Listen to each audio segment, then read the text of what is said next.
Assombrar não é fácil nesta economia. Esse era o pensamento de Beetlejuice enquanto vasculhava seu correio em seu condomínio decadente no mundo inferior. O maior bioexorcista freelancer do mundo estava passando por uma seca lendária, mais seca que as dunas de areia de Júpiter, onde vermes de areia listrados patrulham eternamente à procura de presas.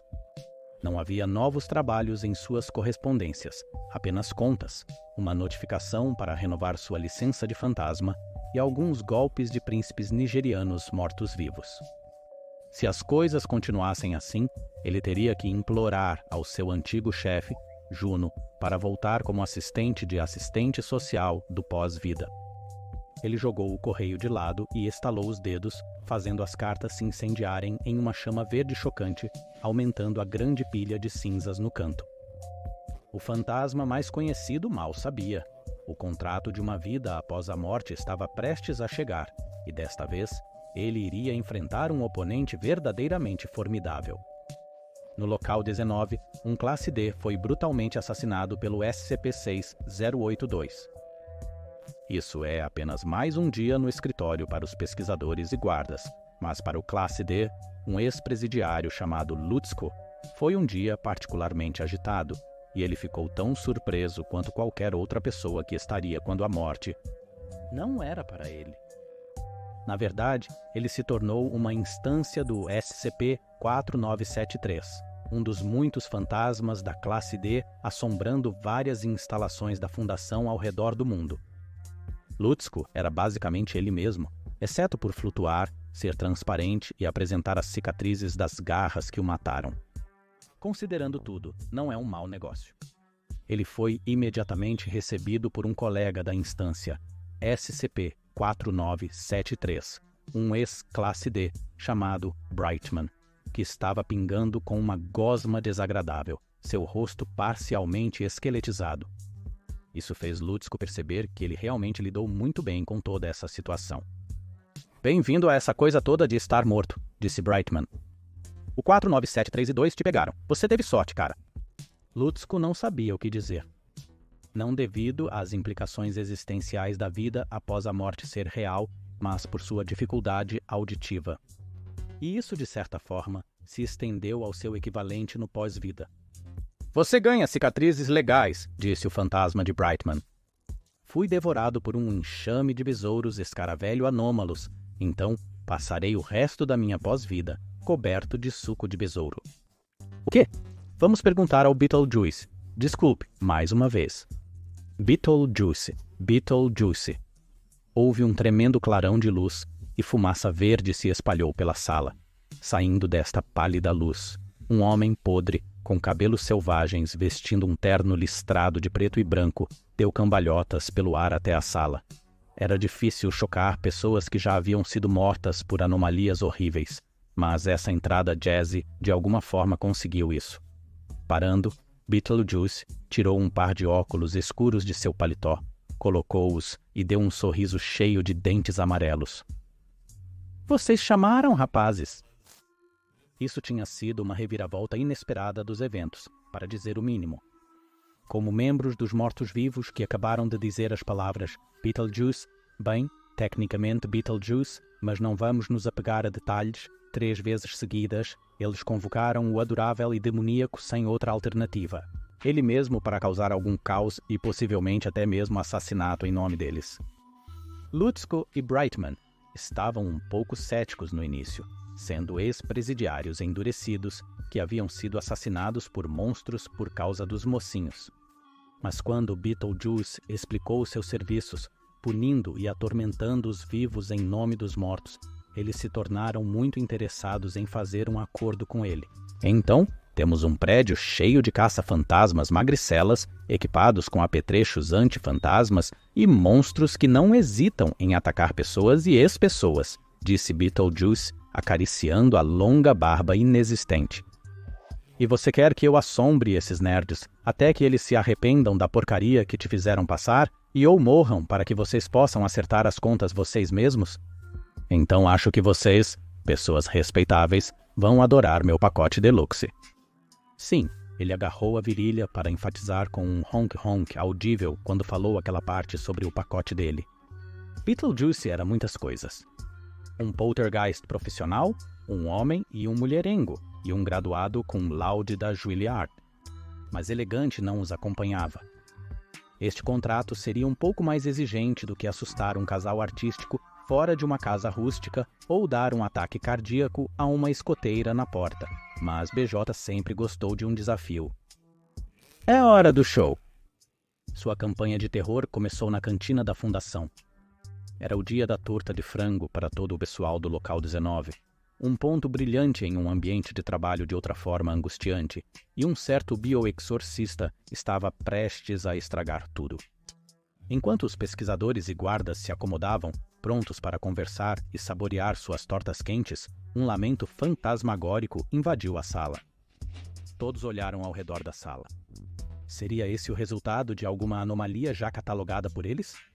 Mas enquanto estavam ocupados contemplando, mãos esqueléticas saíram das tortas e geysers de lodo preto e agarraram seus supostos apreciadores pela garganta.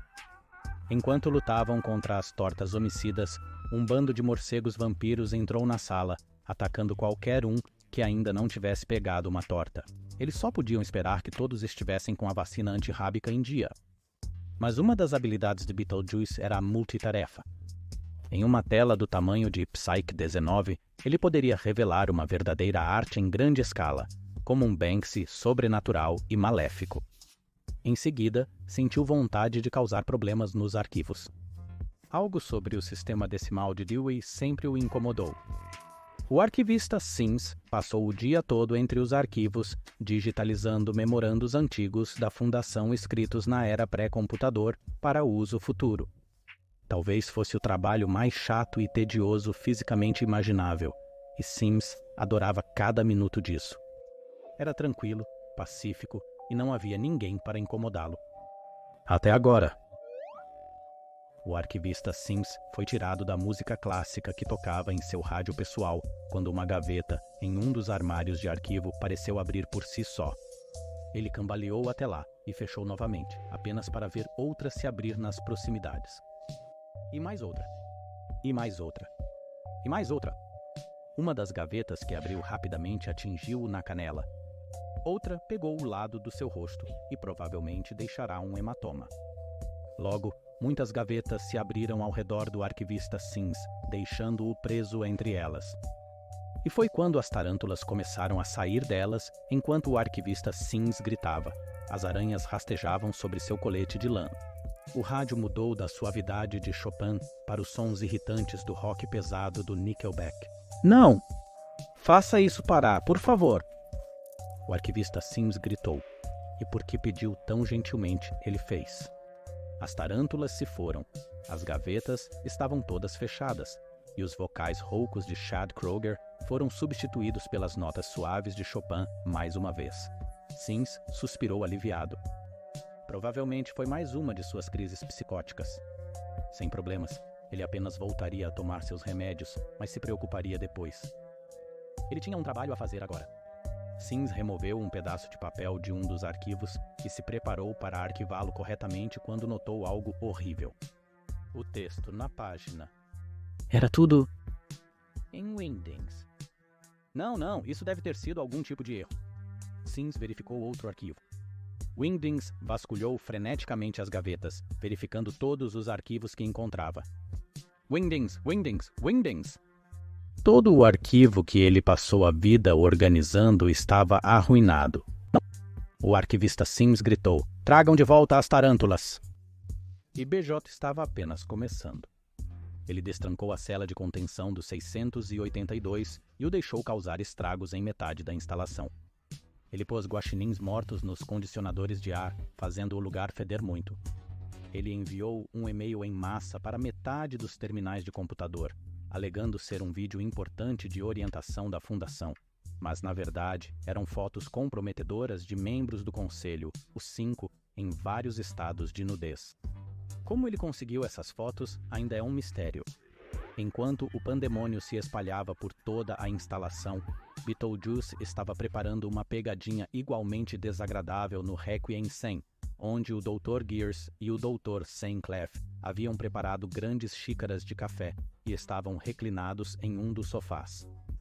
Enquanto os pesquisadores seniores conversavam, o Dr. Gears tomou um longo gole em seu mocha, apenas para cuspi-lo imediatamente no chão.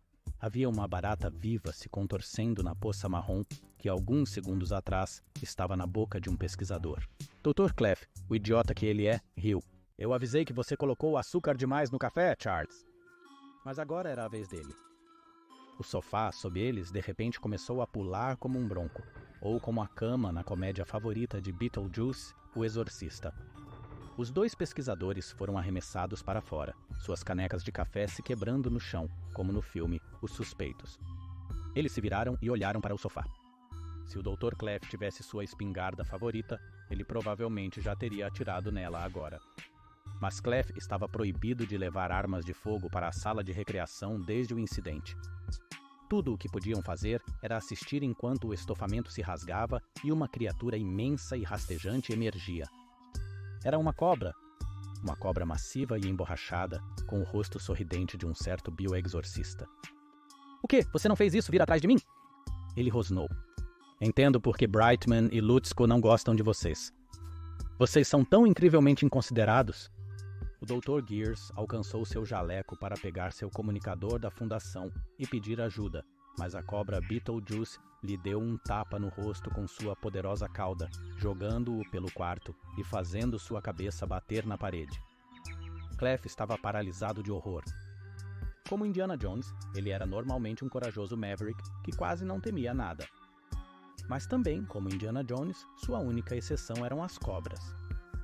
Dr. Clef realmente odiava cobras. A cobra Beetlejuice deslizou e se enrolou em Clef, apertando-o até ele sentir a pressão nos ossos. Se o medo não o fizesse desmaiar em breve, a falta de oxigênio faria o trabalho por ele. Que tipo de nome é alto, afinal? Perguntou Beetlejuice. Acho que realmente não tenho espaço para criticar você aí, na verdade, então eu vou apenas te matar. Mas antes que Beetlejuice pudesse cumprir essa promessa, a porta da sala de recreação foi chutada e membros da Força-Tarefa Móvel Mu-13, os caça-fantasmas, irromperam na sala. Eles gritaram para Beetlejuice congelar, apontando seus fuzis de assalto taumatúrgicos. O poltergeist revirou os olhos e retornou à forma humana, de terno listrado. Vocês nerds da fundação realmente sabem como dar as boas-vindas, hein? Um arranjo comestível e um cartão bastariam. Não precisava mandar todo mundo sair. Os caça-fantasmas não se impressionaram. Eles ergueram suas armas, prontos para atirar, quando Beetlejuice estalou seus dedos sujos. De repente, a Força-Tarefa Móvel estava toda vestida de palhaços, e seus fuzis viraram balões em forma de armas. Beetlejuice riu e sumiu da sala, deixando todos completamente humilhados. Clef e Gears se ergueram, buscando recobrar o equilíbrio e o orgulho. Gears não pôde ignorar algo que o irritante demônio havia dito. Entendo porque Brightman e Lutzko não apoiam vocês. Eu não suporto vocês. Gears reconheceu esses nomes. Eram dois classe D que morreram recentemente em experimentos.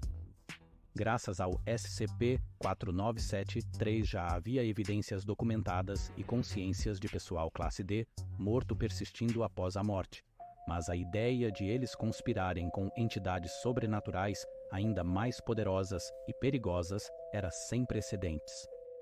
Beetlejuice tinha todas as características de uma classe Keter caótica. Eles precisavam unir forças antes que a situação piorasse ainda mais. Mas talvez já fosse tarde demais nesse aspecto. Beetlejuice estava ocupado ameaçando os corredores. De alguma forma, ele havia manifestado uma montanha-russa funcional com trilhos passando pelo prédio, apelidada de Senhor Desossador, em referência ao seu outro filme favorito, o subestimado clássico de Dan Aykroyd de 1991, Nada Além de Problemas. O passeio era tão rápido e assustador que literalmente assustava a pele do pessoal da fundação que o usava, reduzindo-os a esqueletos mortos. Adicionamos o qualificador morto, pois Beetlejuice também convocou esqueletos vivos que perseguiam pesquisadores e guardas pelo prédio. O pacote de assombração deluxe não brincava em serviço, e Brightman e Lutzko estavam tirando proveito de seu dinheiro espectral neste. O suco estava solto e outro grupo de guardas armados correu para interceptá-lo, armas em punho. Que pitoresco! Beetlejuice estendeu o braço. Seu punho cerrado se transformou em um enorme martelo caricato. Com um único golpe, toda a equipe foi esmagada contra o chão, deixando contornos dos seus corpos no piso. Isso foi a maior diversão que ele teve em séculos, e nenhum desses palhaços sabia que ele poderia ser banido novamente se algum deles dissesse seu nome mais 3 vezes. Contudo, isso não significava que o Dr. Gears não planejava uma contraofensiva, apesar do Dr. Clef ter pedido para ficar de fora desta vez, pois ele realmente não queria outro encontro com uma cobra hoje. Acompanhando os fenômenos sobrenaturais pelas câmeras de segurança, Gears viu que Beetlejuice se dirigia diretamente para o bloco de sem contenção 100. Então é lá que ele armaria sua armadilha. Nos corredores, Beetlejuice ainda se deleitava no caos. Ele estava prendendo pessoas dentro de armários de vassouras e soltando fogos de artifício com elas dentro. Clássico! Foi quando ele ouviu a voz familiar do Dr. Gears no corredor, parado em uma sala adjacente. Eu só faço uma pausa de 15 minutos por dia, ele disse. Não aprecio que você estrague meu café durante esse tempo. Agora isso foi engraçado. Gears achou que um inseto no café e uma concussão leve era a ideia de Beetlejuice para estragar o dia de alguém. Isso quase foi um convite. O espectro demente riu e mergulhou, convocando seu poder para uma peça de resistência desagradável, quando foi subitamente congelado pelas âncoras de realidade de Scranton que haviam sido escondidas ao redor da sala do Dr. Gears. O pesquisador mais sério da fundação não se importava de se usar como isca viva. Semanas depois, Beetlejuice estava sentado no centro da sua câmara de vácuo de entidade incorpórea, rodeado por proteções neutralizadoras de Harrington Hollow, quicando uma pequena bola de borracha que manifestara contra a parede. Ele vinha gravando marcas de contagem para os dias que ele estava aqui no concreto, com suas unhas longas e sujas. Às vezes, ele tocava antigas canções de prisão em uma pequena gaita. Enquanto planejava sua próxima fuga, ele sabia como manter os patetas da fundação em alerta. Mas as coisas poderiam ser piores, pensou ele. 3 refeições quentes e uma cela, e um suprimento ilimitado de caras que se levavam a sério demais e que ele poderia irritar sempre que ficasse entediado. É bem melhor que Júpiter, ele murmurou. Confira A Vingança dos Fantasmas da Classe 500, SCP-4973, Homens Mortos Andando e SCP-2696, Mansão Vitoriana Assombrada, para mais assombrações da Fundação.